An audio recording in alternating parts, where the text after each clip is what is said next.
Not again. Arber Xhekaj goes down with an upper body injury and it looks to be his shoulder as the Habs hold close with the Golden Knights despite a bad penalty late from Brendan Gallagher. It's so frustrating. He did the same thing 2 games in a row. There was a lot to talk about from this game. Some good and some very, very bad. We also got a nice little update about Joshua Watt and Sean Farrell all in this episode of Habs Digest.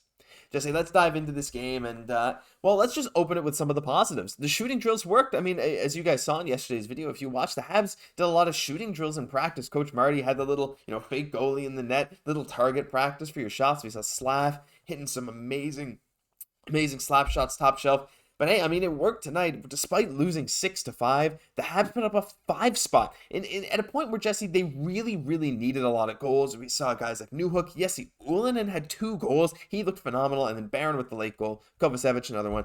I felt like for a team like Vegas and a goalie like Adin Hill, who really has been playing extremely well this season, to go in and put up a 5 spot, despite losing due to some frustrating circumstances we'll get in later, I thought this was a really nicely offensively played game by Montreal.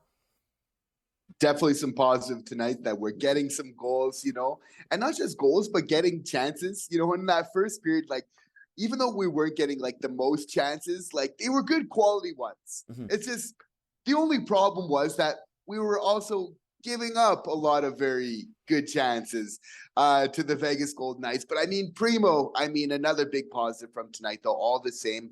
He deserved like a better fate, a better result tonight. I feel like the team, they were battling hard, right to the very end, but we couldn't get that W for him. But I mean, how good was he in that first period? Oh, I mean, like at first and second, I mean, like William Karlsson's going to be having nightmares. I swear he had about 5 high danger chances on Primeau. Primeau saved every single one. Just his positioning, his eye, his rebound control, like all the things that we've wanted to see improve have improved. But like you said, you wish a better fate on him because at the end of the night, like he was the guy that kept the Habs in it for most of this game. The Habs got brutally outshot this game, also by almost 20 shots, and Primeau ends up with 6 goals against, 36 saves. He's going to go down with like above a 6 GAA and an 857 save percentage. And those numbers are not representative of how well he actually played tonight. And yeah, I mean, let's just have a look at the game card as well. Newhook played really well. Suzuki played really well. Newhook getting a goal early on was awesome to see. Yes, Ylonen with by far his best game of the season.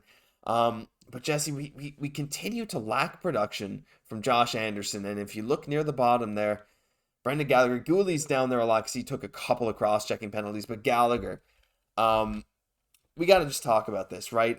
It's 4-4. This game is crazy. It's back and forth, goals everywhere. It's 4-4. Right. 2 minutes and 51 seconds left. Gallagher takes a really, really ill-advised double minor for high sticking, and he was trying to go for a stick lift from behind while the guy was in almost alone. Yeah, okay, I get it. But you got to be careful. I mean, look, would I do any better? No, I'm not saying I would. But at the same time, you're Brendan Gallagher. You can't be flailing your stick like that. 4-minute power play to the Golden Knights with less than 3 minutes left in regulation. And they scored twice, one on each of the penalties to put them up 6-4. And while Justin Barron got that goal late, it just wasn't enough. I mean, back-to-back games, Jesse. Game against Calgary, down 2-1 with 2 minutes left. He takes a penalty. That one was maybe more of an iffy one. This one, no argument. Go straight to the box.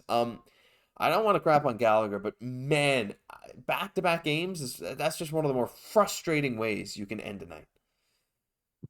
And what hurt about this, Josh, was like it almost felt like the team was getting better at being a little bit more disciplined of late. The last couple games of like taking less penalties. We're like, okay, great. They're getting better in this facet of the game. And then tonight, it was really the difference was the amount of penalties that we took, especially getting on to the third again, like at the worst timings, like of the game. So again, 6 penalties, one of them being a double minor. It's just too many penalties to take against, the best team in the league in the Vegas Golden Knights, who obviously, they have an amazing power play. So that was really the difference tonight. But like we're right there. You think that probably a good chance the game is going to overtime when you got Caufield on your side. Who knows what's going to happen there? But yeah, just, the worst possible timing, and not just that, not just a 2-minute, but 4-minute penalty right there, what kind of definitely ended up to be, the difference in this game tonight. So you just got to hope that we can get back into those good habits of just playing a little bit more discipline going forward. Yeah, and the power play also wasn't clicking tonight. There was a bunch of negative things too, and I think discipline played a little bit of a role in that too. I felt like we had a lot more neutral zone turnovers than we have in any of the last few games. just ill-advised passes going to no one. Players, the amount of offsides this game for both teams was ridiculous. Like, it was just so much. It really felt like two teams that just didn't have their legs under them, and it was a bit bizarre to watch. But the power play didn't work. I mean, they actually gave up a shorthanded goal. So anyway, but also speaking of penalties, guy that takes a lot of them. This is what the hook was in the video. I mean, look, Xhekaj got leveled by Ivan Barbashev. You watch the replay, and those two are staring at each other, and they're going for it shoulder to shoulder. And Xhekaj got blown up by Barbashev. It is what it is. And he hit his shoulder, and he went flying to the ice. And if a lot of you guys remember, he missed last season with shoulder surgery. But that was his right shoulder, and the collision he made tonight was his left shoulder. So at the very least, it's not the same shoulder. But to not return to the game, Jesse, he looked to be in some pain. He was holding up near the collarbone as well. You wish for the best, but I mean, this just added insult to injury to hear that he wasn't going to return tonight, because Xhekaj is one of those guys, like, without him, your physical presence on D is like, especially without Savard as well, it's like, where's it going to come from? Yeah, he plays an important part for this team. You know, getting caught, I'll say at the end of like a long shift, I'll chalk it up to that. Definitely a little bit of fatigue there. But yeah, Josh, this doesn't look good at all. Like, you got to feel like, in my opinion, it looks like he might be out for a significant amount of time. Just look at the nature of the hit, like, you know, and everything, the way that Xhekaj went down. Like, I wouldn't be surprised if he was out for, you know, at least a month. And obviously we're hoping it's less than that. Yes. We know how tough Arber Xhekaj is at the same time. So you got to feel like, you know, if anybody can be back sooner than later, but it's definitely not looking the best for him injury-wise right now. No, and the shoulder's so weird, right? It could be one of those things where, like, he bruised a heart, he's out for a few days, or, like, you never know with a dislocation, or just, like, there's so many things that can go wrong in the shoulder. We hope he's all right. I mean, no reports out yet as far as I know. There might be something out before the video's over. All I saw was that he was out for the rest of the game. We wish him well, because he's definitely a welcome presence on this team. Gosh, that game kind of sucked at the end, didn't it? But let's move on to something happier. Joshua Waugh and Sean Farrell. We talked about these guys the other day, but they're just continuing to dominate for Laval. Laval is, yeah, while they're maybe not the best team in the AHL, they're very, very young, and their young guys are doing some crazy stuff. Joshua Waugh is only 1 point behind the AHL point leader, Adam Gaudette. Gaudette has 18 points in 15 games. Joshua Waugh has 17 points in 13 games. That's almost 1.5 points per game. Laval has 2 rookies in the top 5 point leaders, with Waugh sitting at first and Sean Farrell being 5th. He has 11 points in 13 games. But not to mention, Sean Farrell, Jesse, has 6 points in his last 3 games. So before that, he only had 5 points in 10, and now he's up to 11 and 13. And these guys are line mates. Their chemistry has been insane. I'm seeing a lot of people say this could be a future Habs third or even second line playing together. But regardless, like, if there's some room made for these guys to come up this year, yes. But I think at this point, you just got to let them cook. But regardless, Joshua Waugh like just turned 20 in August. This guy was like, he's still basically a teenager, and he's up there in the top of the AHL for scoring. And I know AHL scoring doesn't always translate to NHL ability. That's not like a 1-to-1. If you can score in one, you can score in the other, right? Like Adam Gaudette. But if you're this young and you're dominating the AHL at this level with other grown men, like, it's at least a very, very good sign. Joshua Waugh, that's my boy right there. It and is. then not being able to forget about Sean Farrell, like having 2 guys in the top 5 in the AHL scoring, like, definitely that's a good look for our organization for sure. And like, in your opinion, Josh, would you kind of chalk up like some of Sean Farrell's success of late? Like, would you say that this is the Joshua Waugh effect Yep. that he's having, where he's elevating? Yeah, again, Yep. eh? Oh yeah, I mean, I think so. Yeah.